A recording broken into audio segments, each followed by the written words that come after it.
Hi, I'm Laura, and today I'm going to be telling you the top 5 reasons to become a school psychologist. If you haven't already, make sure you go and check out my video, What is a School Psychologist? I just wanted to thank all of you that watched, liked, commented, and subscribed after my last video, What is a School Psychologist? I'm so happy that there's so many of you who are either in the field and looking for more information or looking to become a school psychologist. So make sure that you stay tuned because I'm definitely going to be bringing you more school psychologist and psychology related content. So let's get into it. Here are my top 5 reasons to become a school psychologist. Number 5, the schedule. I'll be honest with you, having holidays, weekends, and summers off is absolutely amazing. My contract is 192 days, I believe, so that means I work 192 days out of the year. Yes, sometimes people do bring things home. They might have to work a little bit on the weekends or in the evening, but a lot of it just depends on the school district you work for, or what your caseload is, what kind of things you need to do. I have found that I'm contracted for 37.5 hours per week, and I usually work about 40. I have to come in early a little bit, and then I also coach cheerleading in the afternoon, so that takes me to about 6 o'clock in the evening. So I end up working about 40 hours on school psychology, maybe a few extra hours for my cheerleading, but I do get a stipend for that. But ultimately, the balance, I think, is super great. Like I said, there are definitely people who would disagree, who feel super overwhelmed, have really high caseloads, which I talked about caseload a little bit in my What is a School Psychologist video. So you haven't already, make sure you go and watch that. But honestly, having the summers, the holidays off, it's just so great knowing I'll never work on Christmas. I can go away. Honestly, it's wonderful. I love it. And if you do get the opportunity to work during the summer, a lot of times it's extra pay on top of your base. So for a lot of people, especially if you don't have a family or it's just you, it's a really great opportunity. Number 4, school psychology is not a desk job. If you find yourself at a computer behind a desk for 40 hours a week, you're doing something wrong. The vast majority of your time, you're going to be either working one-on-one with kids, working with teachers, administrators, in the classroom, running plans, consulting with others. You're going to be constantly doing stuff. That being said, you will spend some time writing reports, taking notes, just those general things that you'll find yourself at a desk for. But the vast majority of your time, you're going to be working with someone, or maybe you're sitting at your desk getting some work done in between doing some of those other tasks. Like I said, it's definitely not just sit at your desk, punch in, punch out every day kind of job. Number 3, school psychologists are both a leader and a team member, meaning that if you're the school psychologist, you're probably the only one for that building, so you definitely take on a leadership role.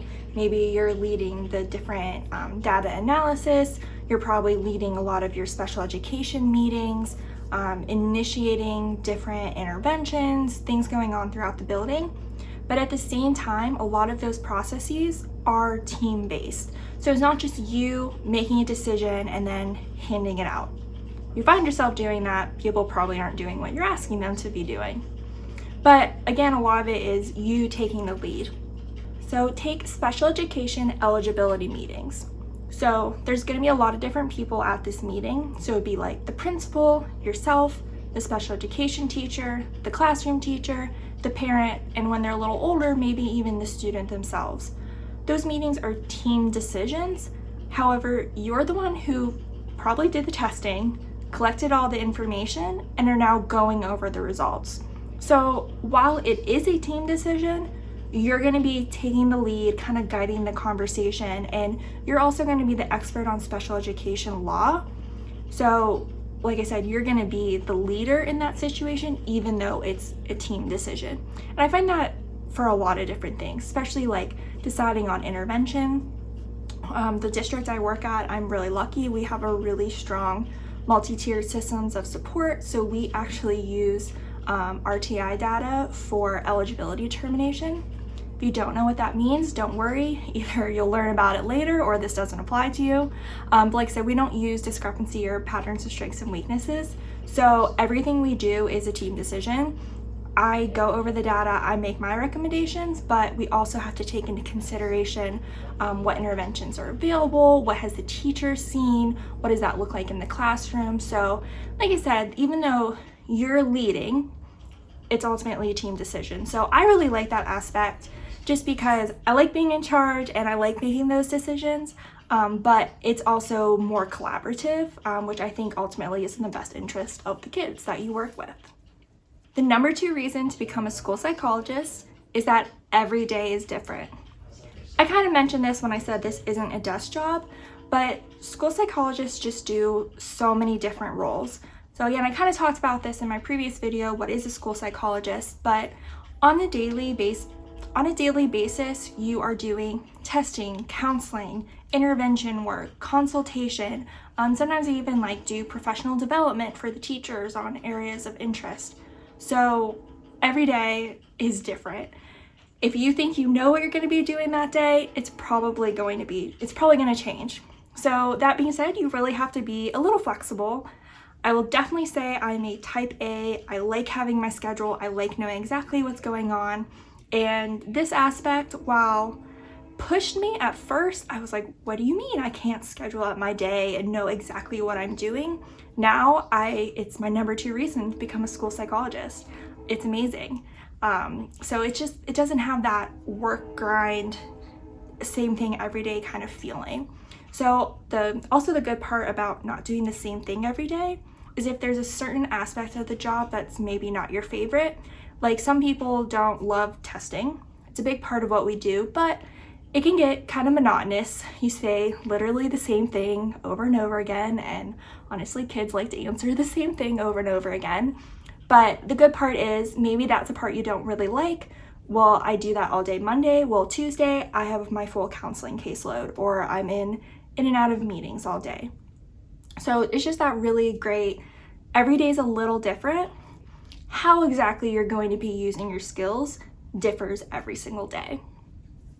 The number 1 reason to become a school psychologist is that you get to help kids succeed.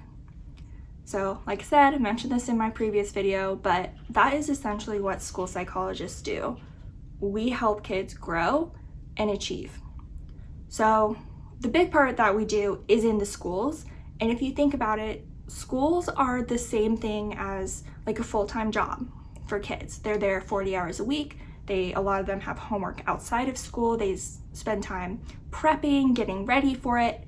It's a huge part of their life. So one of the reasons I love school psychology over clinical or counseling is that you get to see the whole spectrum of kids, from some of our most severely disabled high needs students all the way through gifted and talented and just our regular education kids. So getting to work with a variety of kids and knowing that you get to impact all of their lives is just incredibly rewarding. Psychology and education are helping professions. You don't get into this for fame or money. You do this because you love helping people. And for me, school psychology is the perfect blend of, I love psychology and I love the, problem solving and getting to the base of the problem, but then it's always, what am I going to do now that I have that answer? And for me, school psychology is not just figuring out the problem, but then figuring out what are we going to do about it. And for me, that's just incredibly rewarding, and I don't know a whole lot of jobs that you get to do that.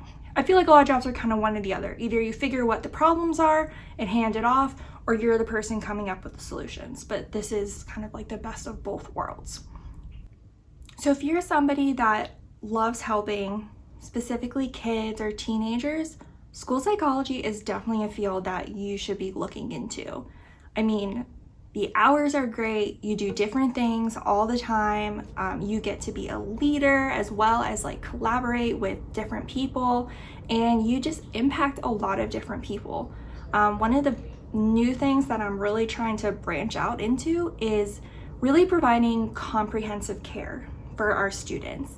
Yeah, it's school psychology. The vast majority of what we do is in the school and education system, but we have this really unique position where we get to work with a lot of different people. So that student might also see like an outside doctor or therapist. There's also different people who work with like social workers or that type that work in the home or with the family. And we just really have this opportunity to collaborate with all of these people to make not just a difference for that one kid, but all the people involved in that one kid. So, school psychologists just really have this unique position that I don't know that a lot of other people, even within the helping profession, get to be a part of. So the top 5 reasons why you should become a school psychologist is the schedule. It is not a desk job. You get to be a leader and a team member. Every day is a little different, and you get to help kids succeed. If you enjoyed watching this video, make sure that you go ahead and subscribe, like this video, and then click the bell button so you get a notification every time that I post. Make sure you stay tuned because I am definitely coming back at you with some more school psychology and psychology related content. I was so happy with all of the comments that people had. So if there is something specifically you want to know about school psychology or something you want a video about, please let me know. I would be happy to make it. This was actually recommended to me by a couple different people. They wanted to know a little bit more in depth of like what is so great about school psychology. So hopefully you enjoyed this video, and like I said, make sure that you like and subscribe so you get more school psychology and psychology related content. See you next time.